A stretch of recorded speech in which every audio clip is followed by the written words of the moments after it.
Hey there, 40k fans. Welcome back to Obsec Tactics. Today we're going to be talking about the deadly pathogens for the Deathguard and list a few of our favourites. Yeah, so we've gone through these. We're trying to work out the best ways, in our opinions, to use them.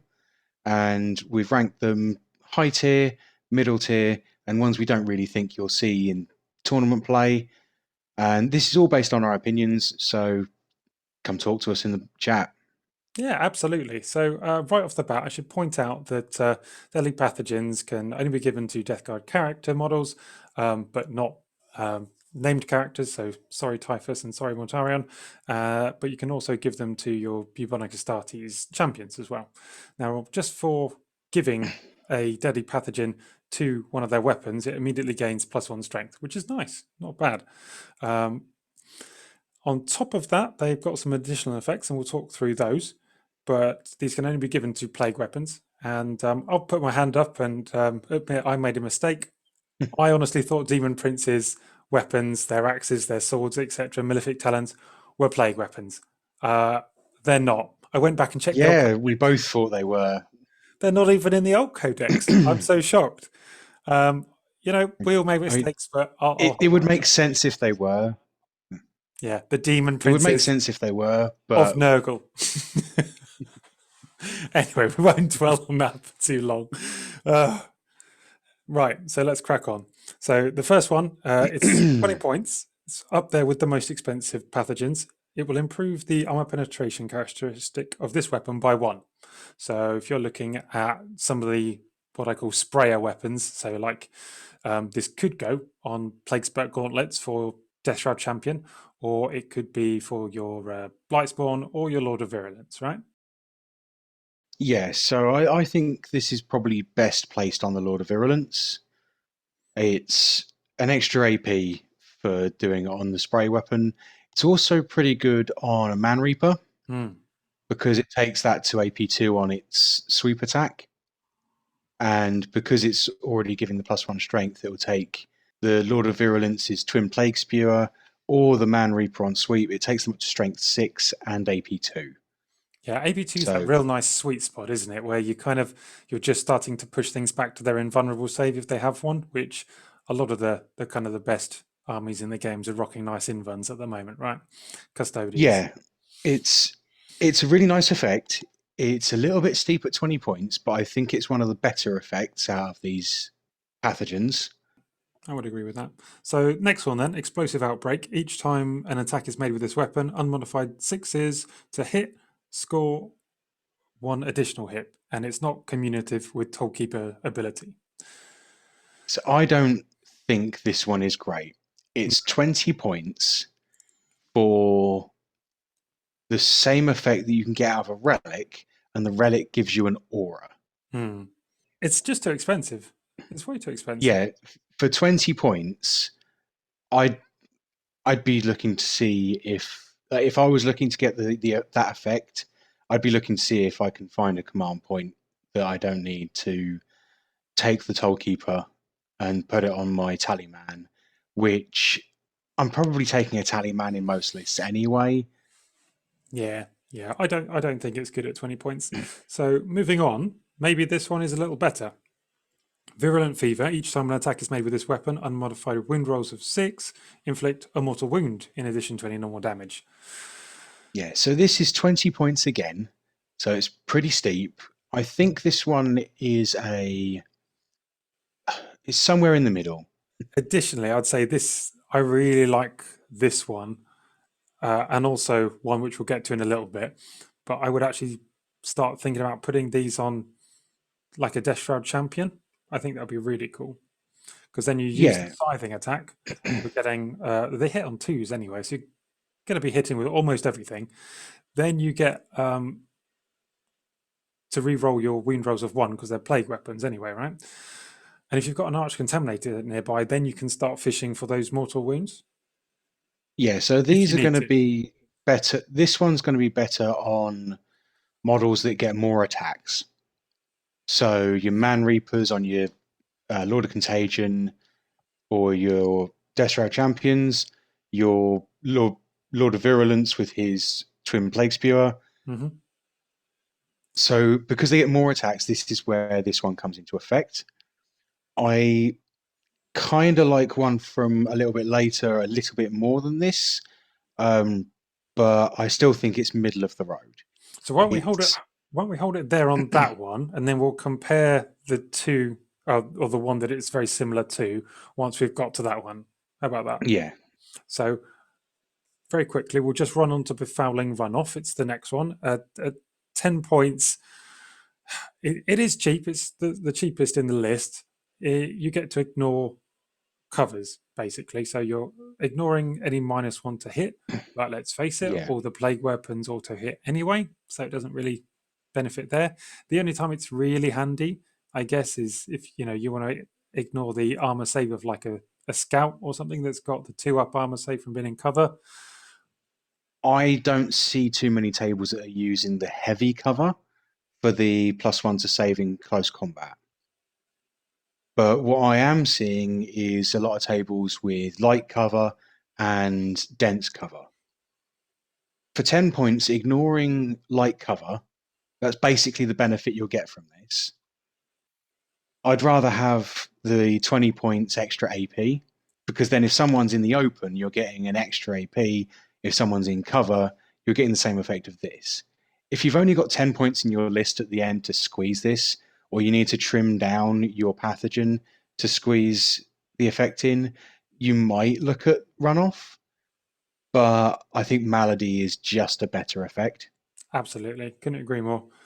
Okay, then, so now we'll go on to Unstable Sickness, right? So this is the one we were talking about, where it's very similar to the earlier one, Virulent Fever, where you can go fishing Yeah. for those mortal wounds. So let me read it to you.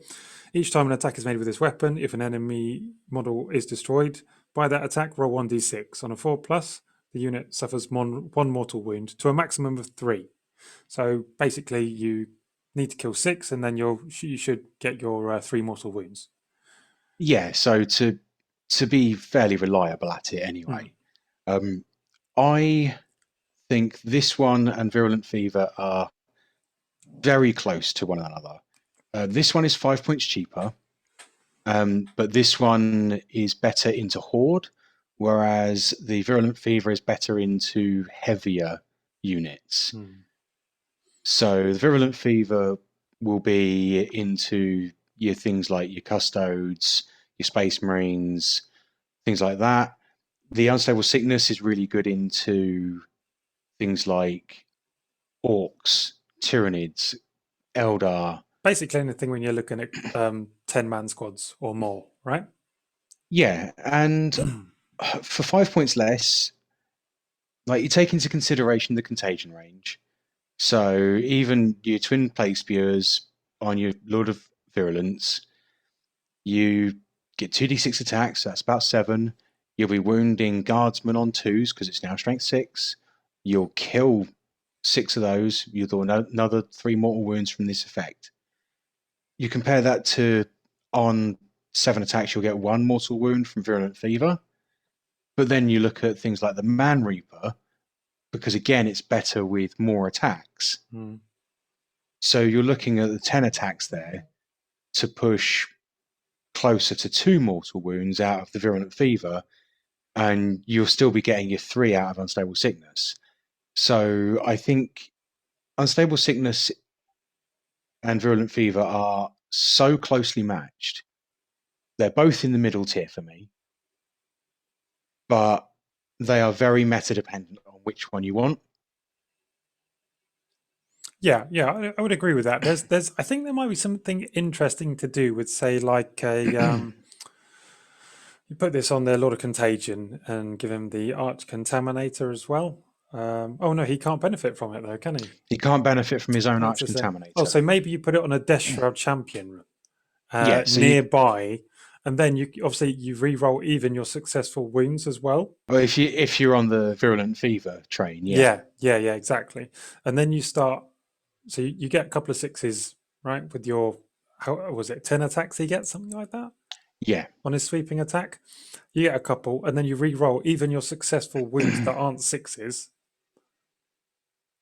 yeah. I mean, he's going to be wounding anything Space Marine or below on twos at that point.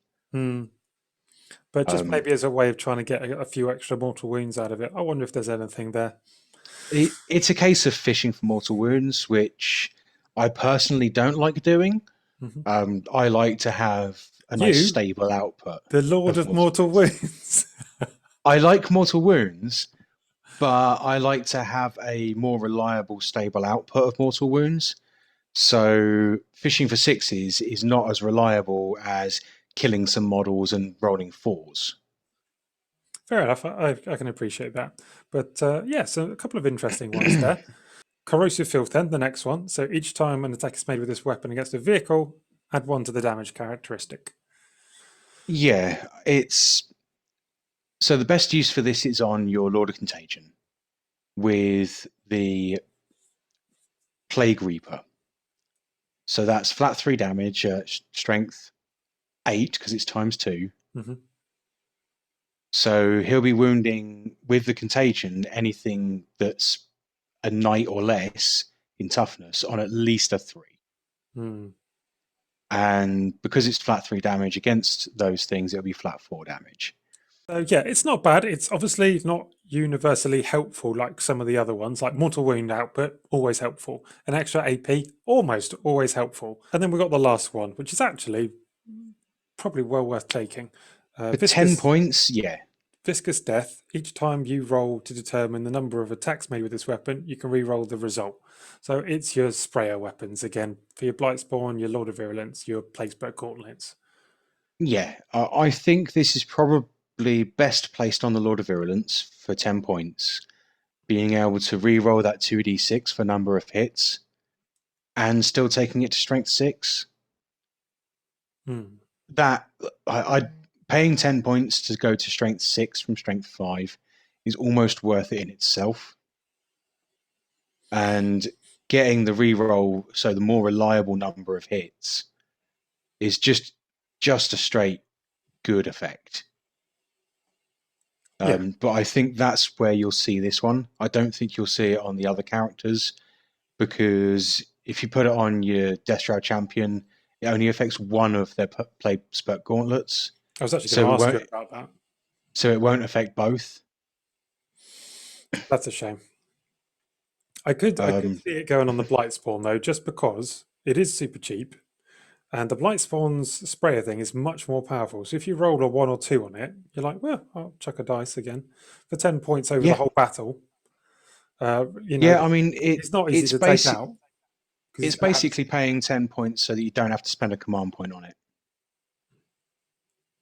Yeah, so it's it's a free command point each time, isn't it? Yeah. I like it for a Blightspawn. It takes him up to strength 8 then. Yeah, so it's really good on a Blightspawn, again, because it takes up the strength and it takes it to that important bracket point. Yeah. So taking the Lord of Virulence to strength 6, the Blightspawn to strength 8, they're really important numbers to hit with strength values against toughness. And even more so because you've got that -1 toughness contagion on your whole army. Yeah, absolutely. So, I mean, there we go. I actually think some of these are pretty worth taking, and actually they're kind of in an interesting way, units that I wouldn't have expected the first time I read this through. So like now I'm starting to think, yeah, actually Viscous Death for the Blightspawn, actually pretty cool. Or maybe some of the other ones for Deathguard Champion or something like that. And that brings us to the end of the video. If you found this useful at all, remember to hit that like and subscribe button. If you think we've missed anything, then definitely let us know. You know, combinations, synergies, ways to use this. And of course, above all, be safe, look after each other, and from me. And me. And of course, Big E. And Big E. We'll see you later.